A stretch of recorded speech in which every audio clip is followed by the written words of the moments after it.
दोस्तों आज की इस वीडियो में बात करेंगे ऑल पीएसयू स्टॉक के बारे में जो पूरी तरह से क्रैश है, यानी कि पूरा शेयर मार्केट ही क्रैश है। ये क्रैश क्यों हुआ, इसका कारण जानेंगे। क्या हमें जो हमारा पोर्टफोलियो पूरी तरह रेड है, हमें वहाँ पे नुकसान दिखाई दे रहा है, क्या करें, होल्ड करें, क्या इस लेवल पे बाइंग करें या फिर क्या करें, इन सब के सवालों के जवाब मिलेंगे। लेकिन उससे पहले आप वीडियो को पूरा वॉच करना।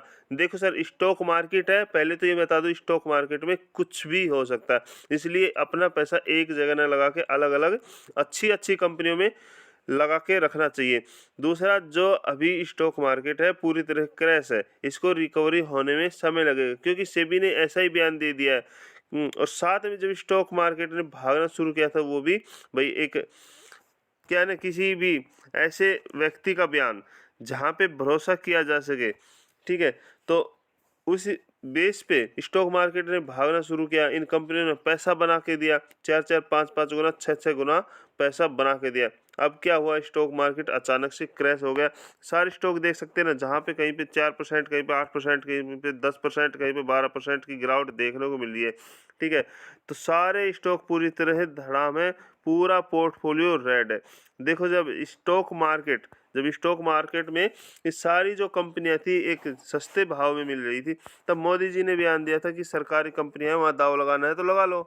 ये देखो अपडेट दी, जब प्रधानमंत्री मोदी जी ने पिछले साल जब अविश्वास जो लोकसभा में प्रस्ताव का जवाब देते हुए उन्होंने कहा था कि जिन पे भी विपक्ष सरकारी कंपनियों को जो भी गाली देता है, उनको, इन्वेस्टर को उन पे दाव खेलना चाहिए, और उनका मंत्र काम भी कर गया।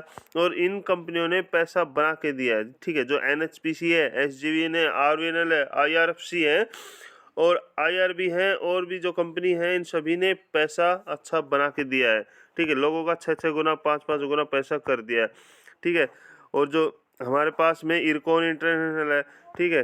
तो साथ में इन स्टॉकों में जो मल्टीबैगर रिटर्न दिया है, उसके बाद स्टॉकों में गिरावट हुई, क्योंकि यहाँ भी जब उस समय मोदी जी का ये बयान था तो अच्छा, यानी कि जो ये कंपनी है ना अच्छा कर रही है, ठीक है। इनका जो वैल्यू है अच्छी वैल्यू है, और साथ में इन कंपनियों, ऐसी नहीं ये कंपनियां खराब, बेस्ट कंपनी है और लगातार ऑर्डर मिल रहे हैं आगे के लिए। इन कंपनियों में आगे के लिए बहुत काम है, ठीक है। तो ये कंपनियां डूबने वाली नहीं है। बट अब जो गिरावट हुई है ओनली एक बयान के पीछे हुई है।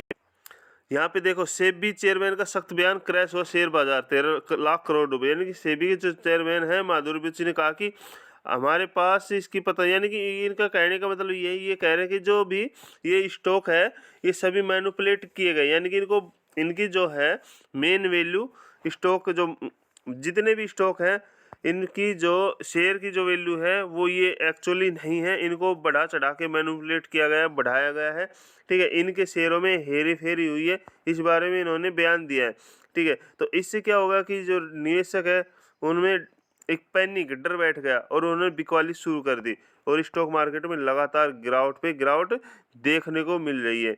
तो इनका एक, यानी कि इनका एक बयान, ठीक है, यानी कि शेयर बाजार में जो भी शेयर हैं, जो भी कंपनी है, उनके ओवर वैल्यूएशन, इन्होंने आरोप लगाया कि ये शेयर बढ़ा के मैनिपुलेट किए गए, यानी कि इनकी वैल्यूएशन है जो ओवर है, ठीक है, एक्चुअली इनकी वैल्यूएशन नहीं है, ठीक है। इनके जो शेयर है उनमें कीमतों में हेरा फेरी हुई है। तो ये सिर्फ ये बयान देना यानी कि स्टॉक मार्केट में गिरावट का कारण है सर। अब ये देखो सेबी कर क्या रही है। सेबी को करना क्या चाहिए कि यहाँ पे रिटेलर निवेशक फंसे नहीं, निवेशकों का पैसा नहीं फंसे, इन्हें ऐसा काम करना चाहिए। बट इन्होंने इस प्रकार का बयान दे दिया कि जब स्टॉक मार्केट ऊपरी लेवल पे था और पूरी तरह से धड़ाम हो गया। तो सेबी का काम ये है कि ये चीज़ें इन्होंने पहले देखनी चाहिए थी, यदि ऐसी चीज़ है तो ये पहले देखनी चाहिए थी कि इस प्रकार का यदि किसी में मैनिपुलेटिंग हो रही है तो उनको वहाँ पे रोके। ऐसा नहीं कि बयान दे दिया और पूरे तरह स्टॉक मार्केट को गिरा दिया। तो कहीं ना कहीं सेबी भी यहाँ फेल्ड है। बट हमें क्या करना चाहिए, देखो सर, हमारा पैसा अभी डूबा नहीं है, ठीक है। हमारा पैसा जब डूबेगा हम इस गिरावट में हम वहाँ पे अपने शेयर सेल करेंगे। यदि यहाँ पे हमने एक स्टॉक ले लिया, हमने 150 रुपये में खरीदारी कर रखी, 150 रुपये में खरीदारी कर रखी है ना, और यदि उस शेयर को सर, हम उस शेयर को यदि अब इस गिरावट में 100 रुपये पे खरीदेंगे, ठीक है, नहीं 100 रुपये पे बेचेंगे, तो यहाँ पे हमें नुकसान होगा, ठीक है। हमारी इन्वेस्टमेंट अभी है, हमने यहाँ पे यदि कहीं 15,000 कर रखा है, 50,000 कर रखा है, 1 लाख कर रखा है, तो वहाँ पे सिर्फ लॉस दिखाई दे रहा है क्योंकि स्टॉक मार्केट में गिरावट है सर। लेकिन हमारे पास डूबा नहीं है, हमारा तो तब डूबेगा ना, तब इस गिरावट में बेचेंगे, इस गिरावट में बेचेंगे। बट अभी कुछ नहीं करना है, ठीक है। यदि आपको लॉस नहीं लेना है तो अभी स्टॉक को जितने भी आपके पोर्टफोलियो में ओनली होल्ड ही रखना है, ओनली होल्ड रखना है, HOLD। क्योंकि ऐसी बात नहीं स्टॉक मार्केट गिरता ही जाएगा, रिकवरी करेगा। 1 महीने लगेगा, 2 महीने लगेगा, ठीक है, 6 महीने लगेंगे, ठीक है। 2024 में आपका पैसा रिकवर भी होगा, प्रॉफिट भी होगा, ठीक है सर। यदि किसी के पास यदि स्टॉक नहीं है तो अभी आप लगभग 1 वीक और रुक जाइए। 1 वीक के बाद जैसे ही स्टॉक मार्केट में और गिरावट होगी, धीरे धीरे स्टॉक, क्योंकि अभी जो बयान आया है उस हिसाब से अभी थमने वाली नहीं है गिरावट।